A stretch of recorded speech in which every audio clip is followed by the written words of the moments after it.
डीजीसीएनं ही update दिलेली आहे। या विमान अपघातामध्ये 6 जणांचा मृत्यू झाल्याचं डीजीसीएचं स्टेटमेंट आहे। मात्र या विमानात किती जण होते ते अपडेट मिळालेले नाहीत। सकाळी साधारण 9च्या सुमाराला ही विमान लँडिंग करत असताना ही दुर्घटना घडलेली आहे। या विमान अपघातात 6 जणांचा मृत्यू झाल्याचं डीजीसीएचं स्टेटमेंट आहे। दृश्यांमध्ये विमान जळालेलं दिसतंय। अपघातग्रस्त विमानातल्या 6 प्रवाशांचा मृत्यू झाल्याची माहिती तसंच स्टेटमेंट डीजीसीएनं दिलेलं आहे। मात्र विमानात किती जण होते त्याचे अपडेट्स अजून मिळालेले नाहीयेत।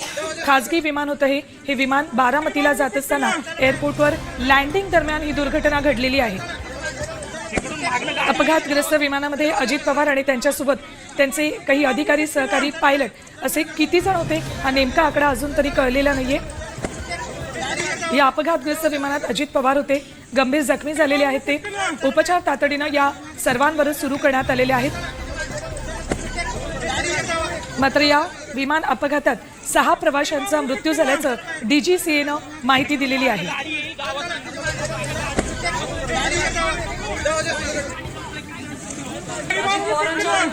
सकाळी 9 ते 9:15च्या सुमारास हा अपघात झालाय। मोठ्या संख्येने इथे नागरिक उपस्थित झाले। या विमान अपघातात आता 6 जणांचा मृत्यू झाल्याची माहिती डीजीसीए कडून मिळतेय। यात जखमी झालेल्यांवर सध्या उपचार सुरू आहेत। तर अद्याप काय तांत्रिक बिघाड नेमका झाला होता याची अधिकृत माहिती आपल्यापर्यंत पोहोचलेली नाहीये। पण या घडीची सगळ्यात मोठी अपडेट म्हणता येईल की 6 जणांचा मृत्यू यात झालेला आहे अशी माहिती डीजीसीए कडून मिळाली आहे।